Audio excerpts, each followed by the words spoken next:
I'm Dean, I'm the dad. I'm Laura, I'm the mom. And I'm Kristlyn, I'm the daughter.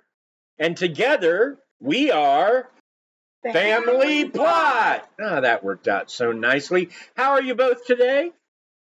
The allergies are kicking my hiney, but other than that, we're, moving right along. And how are you, Button?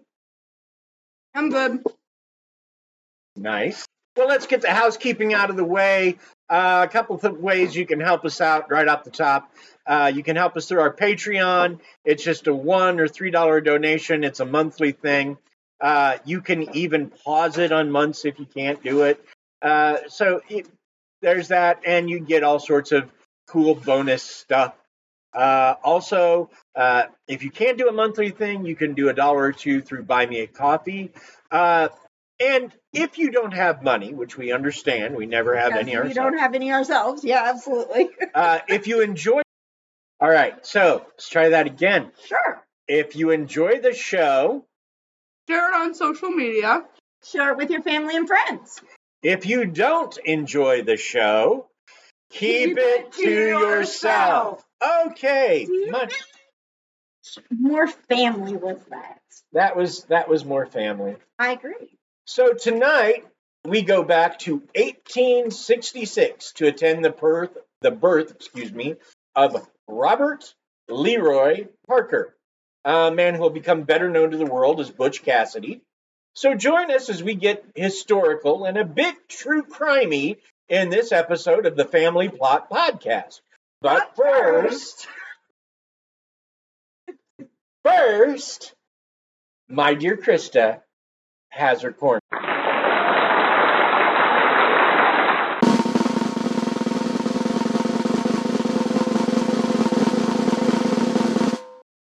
It's not just any corner, it's Krysta's corner. Okay. Krysta has her corner and red Spicy chips. fingers because you're eating spicy chips. Yep. She's eating like something like a cross between Takis and Cheetos. I couldn't tell for sure what it was. Like cheap hot fries. So, Chris, how's school? Schooly. It's schooly. School's pretty good. And how is that special person in your life who shall remain nameless? They're good. They're even more special there, I hear. We are now together. It's official! Yay! So you're officially a couple. Yay! Yeah. Yay! Wait.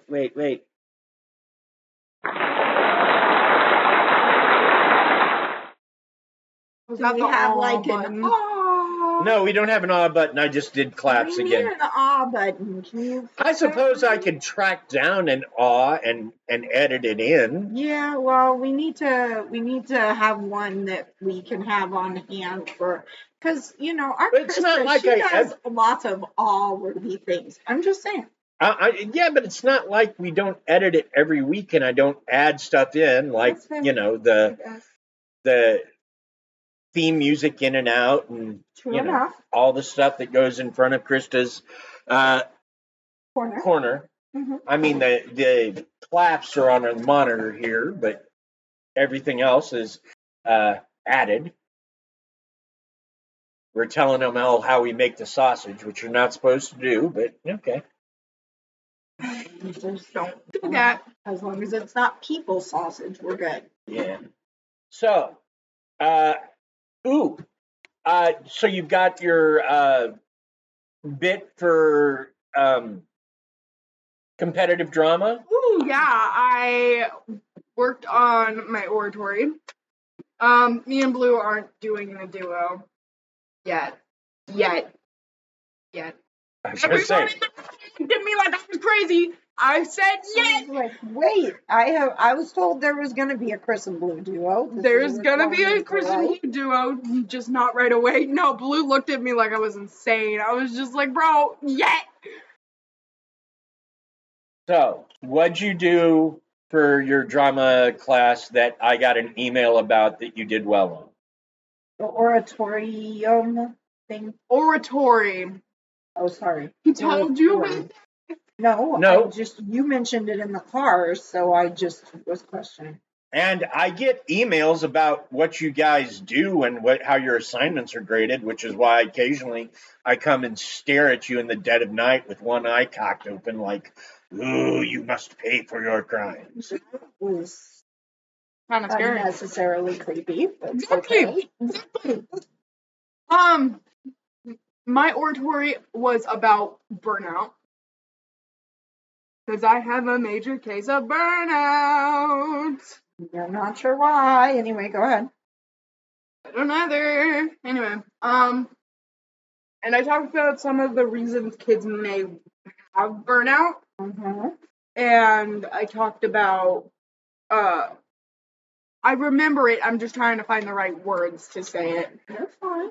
Yeah, nobody was questioning you much. Ow. Boy, what? She doesn't appreciate your usage of the word much. Well, I'm sorry she doesn't appreciate my usage of the word much. He said ow. And when I was holding my fist up to him, I didn't even hurt him. I didn't punch you, sir. Oh, you don't have to. Yeah, you don't have to. You I just have to pulled out look my like arm. it. You just have to look like it, and I'll go, ow. Yep. But I told them about some ways kids have burnout and how you can fix some of those things. Cool. Or help fix some of those things. Cool. And was it well received? It was. Mr. Graham loves it so far. Oh, yay. He was just like, yes, love that. I'm like, So, Mr. cool. Graham? Graham. Graham. Like Okay. a cracker. No, don't call him that unless you want to give him a graham cracker. Well, I wasn't gonna. Just trying to make sure I get his name I right. was just making sure I was just trying to validate. I what wanted he to was saying. ask Yes, him like a cracker. if we brought in golden graham crackers, we could call him Mr. Golden Graham. Golden Graham isn't a cracker, it's cereal. I know, but like, there are golden graham crackers. No, there's not. No, there's not.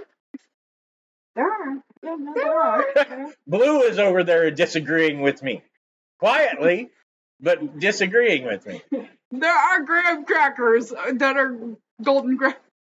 Yes. Me and Blue talked about that, actually. We were the ones who made that up. We were just like, well, I wonder what would happen if we gave him the golden graham crackers. And we were just like, I just want to call him Mr. Golden Graham. Not even a cracker, Golden Graham. Cool. You watching anything cool on Netflix or any of our I subscriptions? just finished Miraculous Ladybug. Did you like it? That was the cutest thing ever. It was. Did they ever so get adorable. together? Yes. Because you were complaining that I was so upset. I was like, girl, what are you doing? But no, they added the rest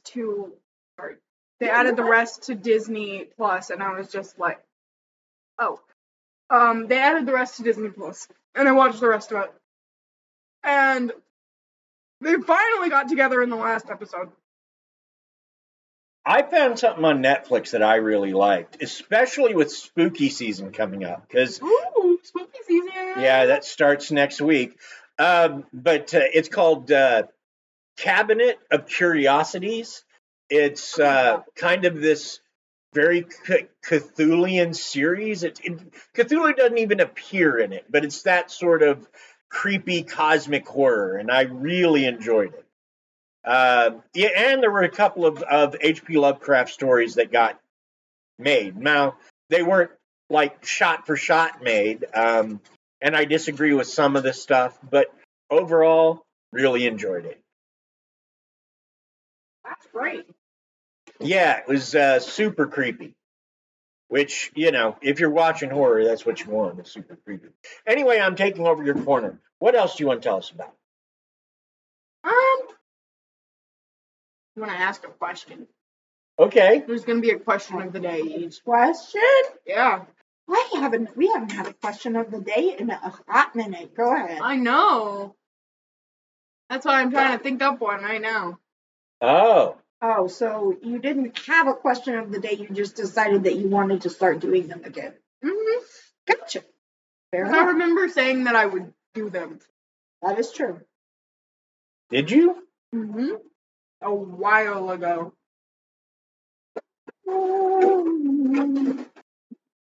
If you were on a boat and if you had your 3 most prized possessions with you, what one thing would you take?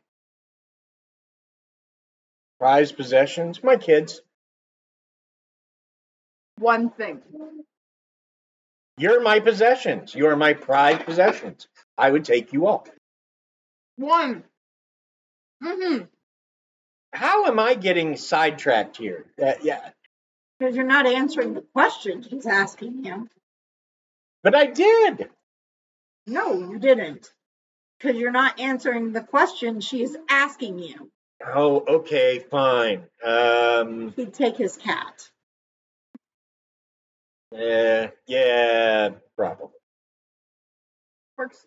What about you, Mom? I don't have any prized possessions. Other than our babies. I don't consider our children my possessions. Oh, I do. Yes, we noticed. I also blame things on our children. Yes, we know All that kinds too. of things. Other podcasters, financial, failures, all our kids' faults. I had the ability to take something with me, I guess I would take a cellular phone so that I could get help. You know what, Mom? Drag your boat on shore. Get the cellular phone. Tell them you need help. That's right. That's a good idea. That's right. We might have to edit a lot out. It's okay. Stuff happens. That was awesome. Thank you. That was a good question. I like that. So should we get into our story? Yes, we should. I'm so sorry. I'm eating a burger. Okay. You're doing great. I almost hit slap instead of claps. That wouldn't have been any good. You gonna hit me, Dad? No, I wasn't trying to. Is it good? All right. So, you were going to tell us a little bit about the life and times Of Butch Cassidy. Right. Yeah. So- Should we say yeehaw or Poggy. yippee-ki-yay or giddy up, you little doggies or anything like that? You Because- could, but really, we're covering the last days of the Wild West here in this episode. All right, so it's cowboyish, but I have the perfect thing. Like really. I have the perfect thing. Hold on. Uh-oh. Oh, no, you're gonna love it. I'm serious. You're gonna love it. I'm going to love it. Mom is. Okay. Well, in Beaver, Utah, he was born Robert Leroy Parker on April 13th, 1866, to 2 parents who had come to Utah from England 10 years earlier. Robert would be the first of 13 children, and his parents were devout Mormons. In 1879,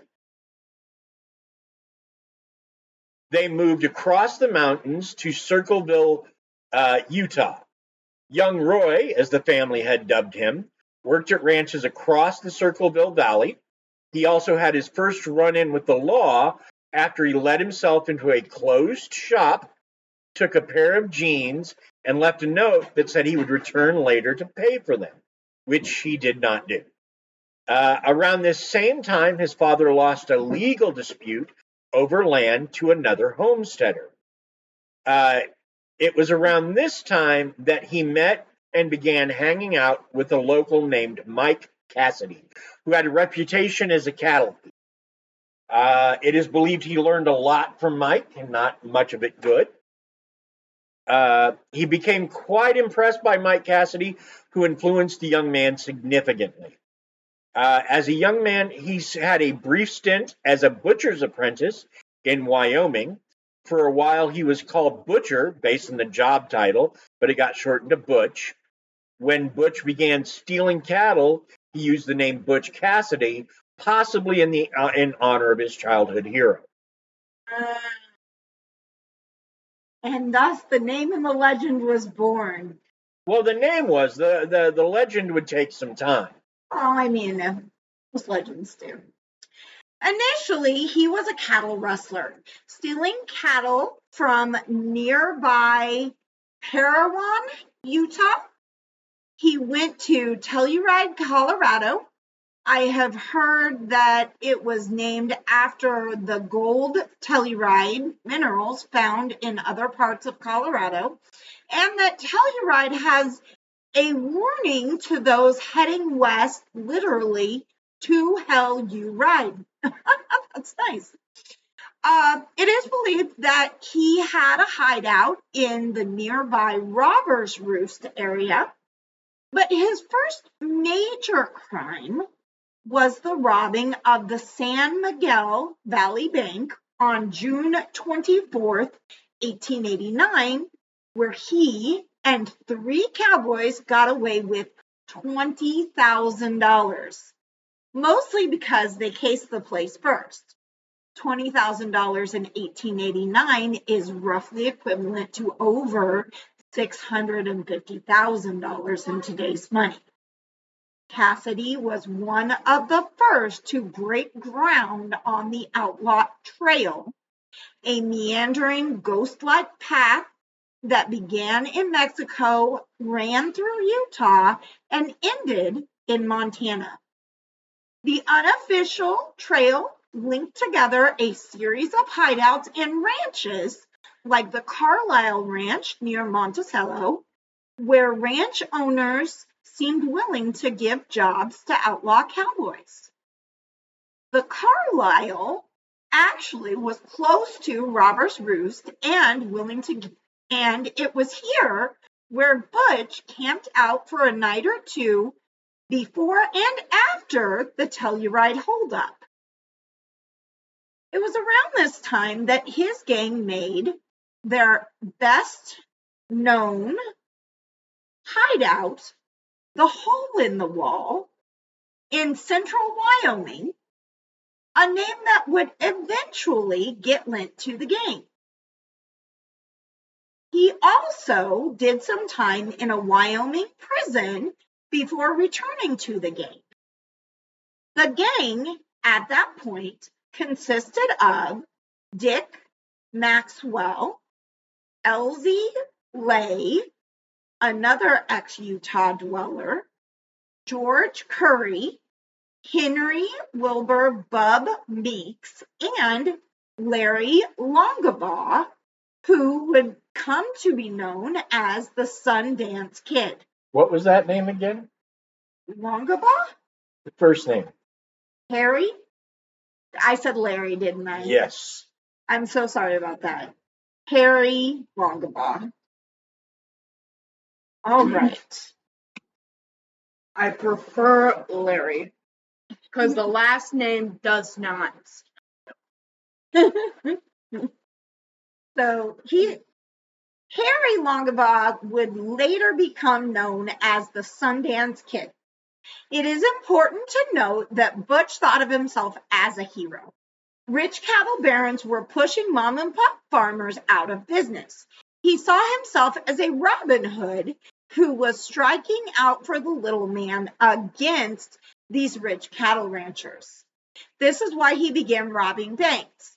He felt it would disproportionately target the cattle barons.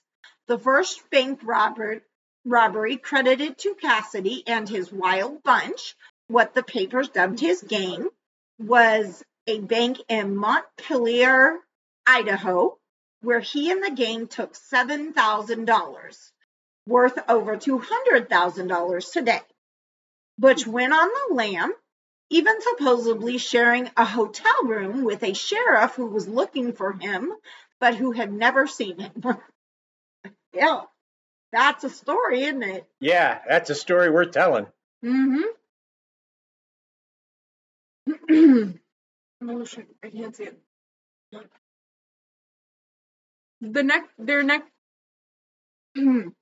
Their next big score was robbing the payroll of Pleasant Valley Coal Company in the mining town of Castle Gate, Utah.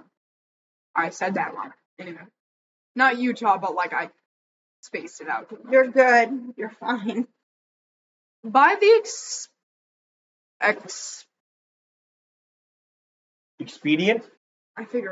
expedient method of shoving a pistol in a man's gut and demanding the payroll, they acquired a sackful of silver coins worth $8,800.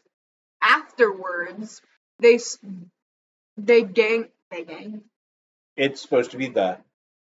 gang split up and went their separate ways, like they did after most robberies, meeting up at a Predetermined? predetermined. I'm sorry, I cut it apart. Predetermined location sometime afterward.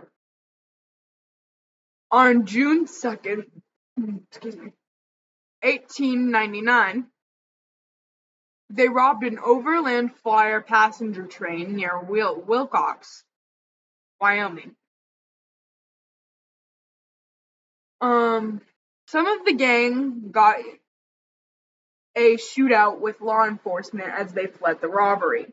And that was how Sheriff Joe Hazen? Mm-hmm. I think Hazen. Wound up getting shot and killed by members of the gang. This sling led to a manhunt that involved many famous lawmen of the day and the Pinkerton organization. Still, no one found any members of the gang at this time. Did I skip a line? No. Nope. On July 11th, 1899, they robbed another train, one near Folsom, New Mexico. Right? Yep. Mm-hmm. The robbery was planned and potentially personally directed by Butch Cassidy. They lost a man or two. They lost a man in the robbery. One of his men got in a shootout with law enforcement, killing 2 men. He was captured and sentenced to life in prison in New Mexico. Like our girl, what's her face? Oh, Sharon King. No, she was captured in Mexico, not New Mexico. Sorry, similar names. Yeah, very similar names, but no, it's a different area entirely. Still the target of a massive manhunt, in 1900, he reached out to Utah Governor Heber Wells in order to get amnesty. Wells suggested that he contact the people at the railroad to make amends over his robberies. The process was begun. However, on August 29th, 1900, Butch and several others robbed a Union Pacific train near Tipton, Wyoming. So, at that point, the railroad was no longer interested in settling their hash with Butch. Well, yeah.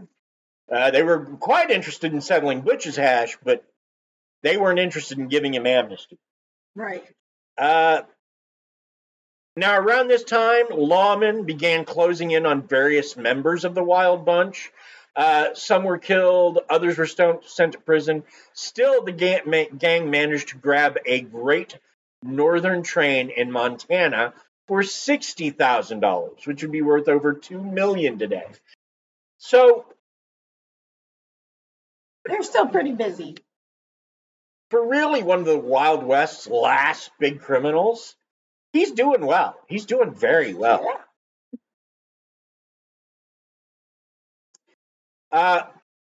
With the law and the Pinkertons closing in, Harry Longabaugh, who now was using the moniker the Sundance Kid, Harry's girlfriend Etta Place, and Butch fled the country that was too hot to hold. Butch went to Europe first before all three wound up in South America running a ranch. They were still living there in 1902 when two English-speaking men robbed a nearby bank, and the men went on the run. At a place, grew tired of life on the run, and so Harry took her back to San Francisco. While he did, Butch took a job guarding the payroll at a local mine, which is kind of like hiring a cat to watch your canary. Sure, absolutely. But it didn't appear to work out too badly, because when Harry returned from taking Etta home, he joined Butch in this attempt at honest work. They left the job heading south in 1907. Courier was carrying the payroll for the Aramayo Frankie and Sia silver mine on November 3rd, 1908, near the small mining town of San Vicente in northern Bolivia, when he was attacked by two masked American bandits believed to be Cassidy and Longabaugh. Did I miss something? You said northern Bolivia was south, but you have southern here. You're right. So it is southern Bolivia. I didn't want you to get angry emails from people who are really good at geography, which isn't me, but I wasn't going to say anything because it wasn't that big of a deal. San Vicente was in southern Bolivia when he was attacked by two masked American bandits believed to be Cassidy and Longabaugh. The bandits were later seen at a boarding house. The mayor, the police, and several soldiers approached the house only to be shot at.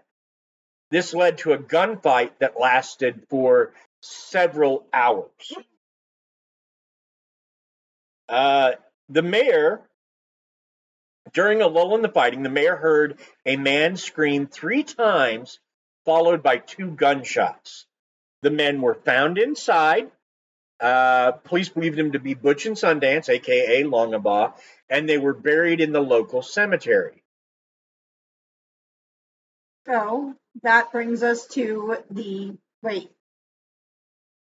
honey? Yeah. You forgot to take a moment for a word from our sponsors. You're right. I did. So let's take a moment for a word from our sponsors. Yeah.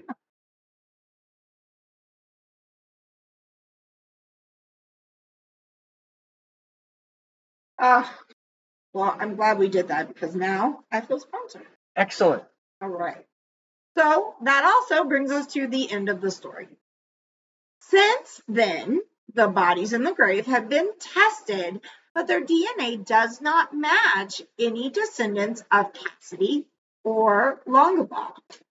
Further, various people, including members of his family and a doctor who treated a gunshot wound, all begin to speak about how Butch didn't die in Bolivia. According to them, he had gone to Europe, possibly gotten surgery done to change his features, and returned to the States under an assumed name. Reports were that he was buried under a cabin in Circleville, Utah, where he had spent time camping as a youth with his family. The supposed grave was dug up, but only a vertebrae and some toe bone were recovered, and neither had enough DNA to conclusively prove it was Cassidy. Some believe the family moved the bones when they became aware that they were going to examine the body, wanting Butch to have the peace in death that invaded him in life. Oh, that's kind of sweet. Other graves have been investigated as well, but to no avail.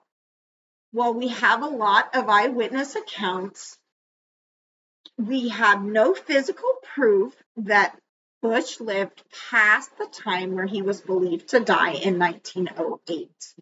According to one story, after a trip back to Europe, Cassidy returned to the United States, this time with the name William Phillips, Phillips went to Michigan, where he met and fell in love with Gertrude Livesey.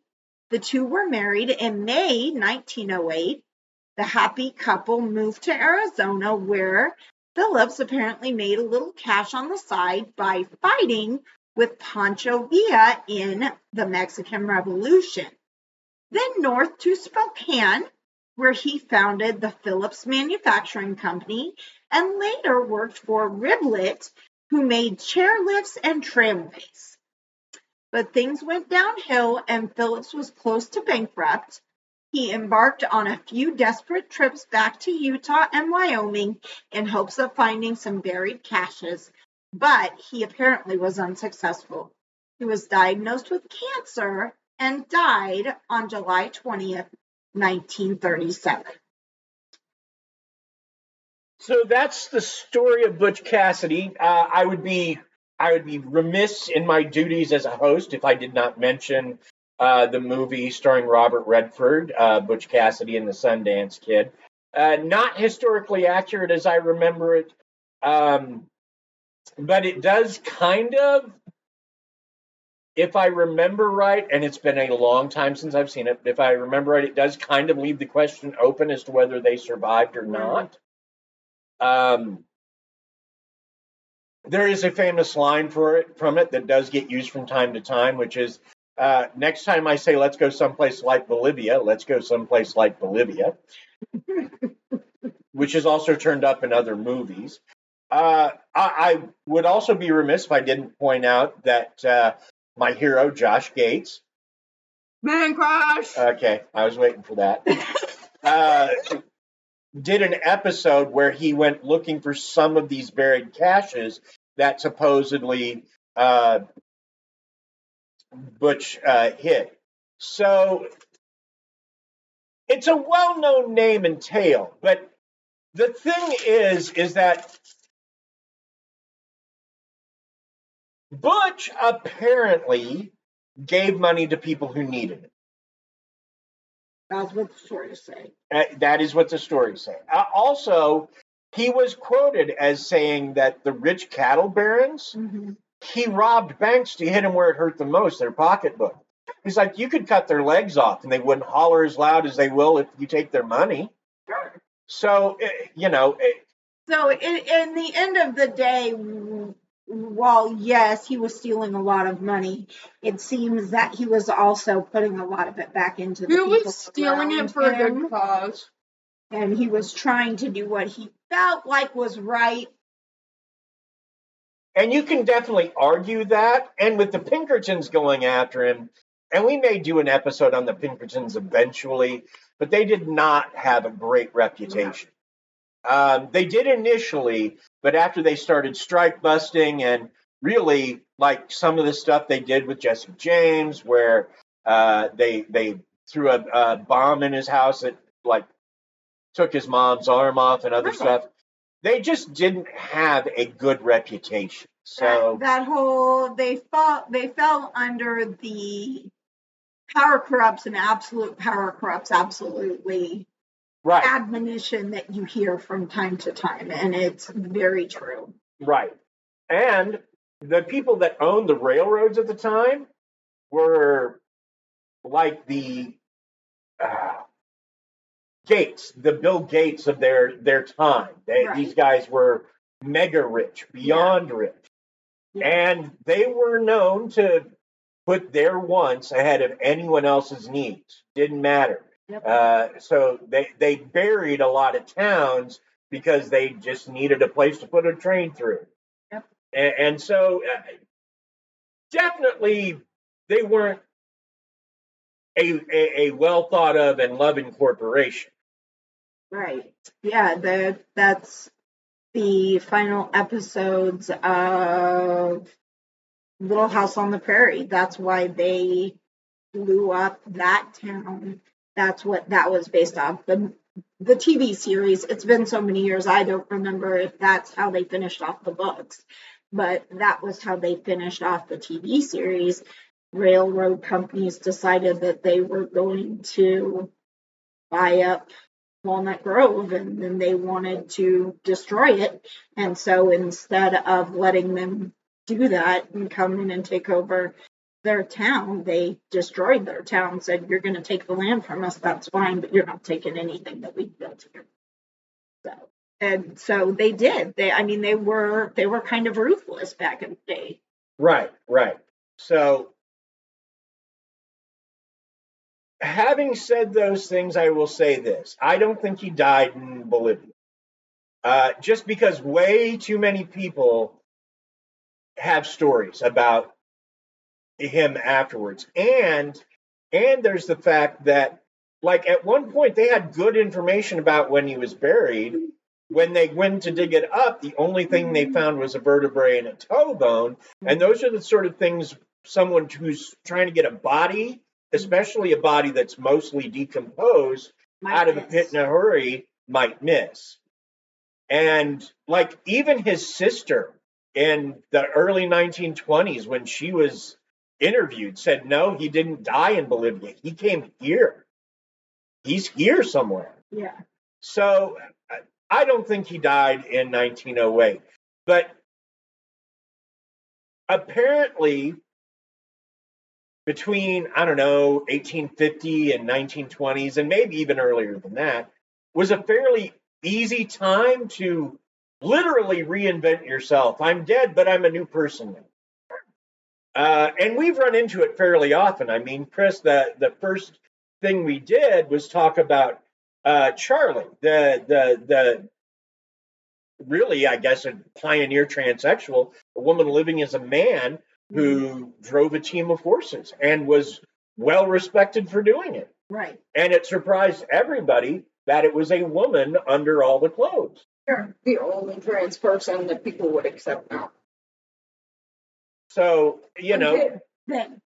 Well, yeah, that.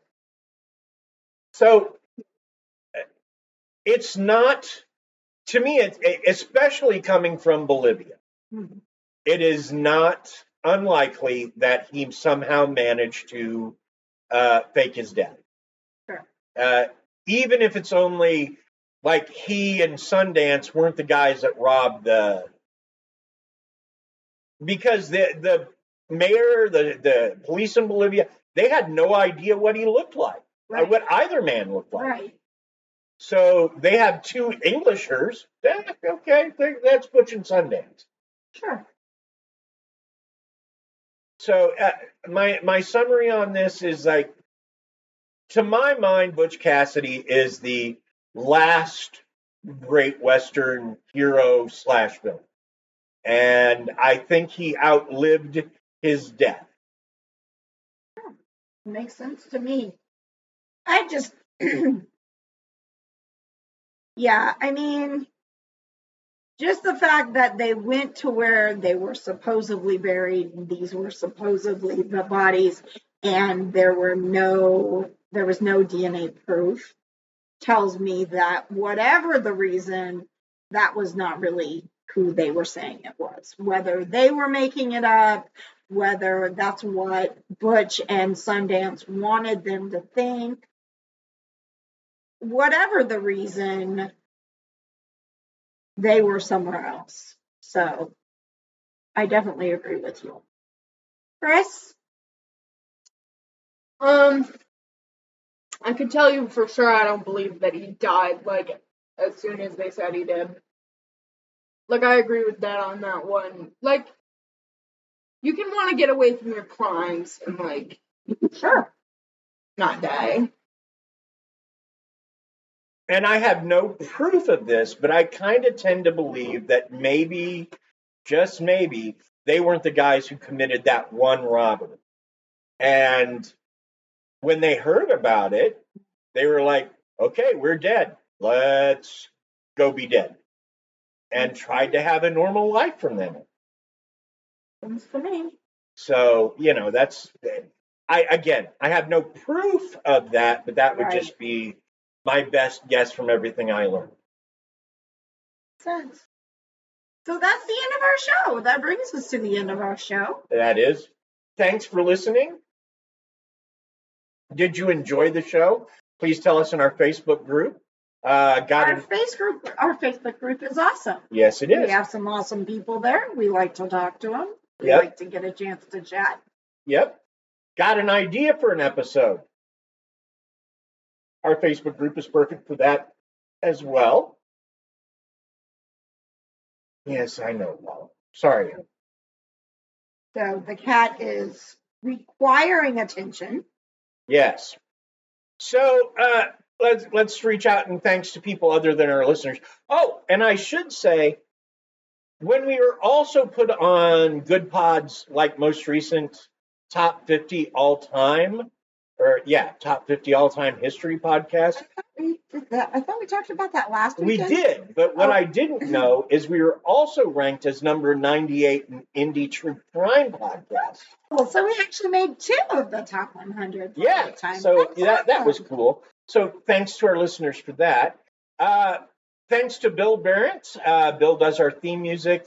Bill also does music for a lot of projects if you need music for a project. You can reach Bill at Bill Barrett, BEHRENDT, at sbcglobal.net. Also, thanks to Paige Elmore. Paige is the big boss behind Reverie Crime Podcast. And if you need a good true crime podcast, Reverie Crime Pod is good. Also, she is a Canada addict, and along with Krysta, does our logo art. Thank you, Paige. Thank you. Also, thanks to Aaron Gnurk of the Big Dumb Fun Show, who continues to promote us locally. Join us next week as we begin our spooky season content with an episode on haunted Atchison, Kansas. Awesome. We love spooky season. We do. Bye.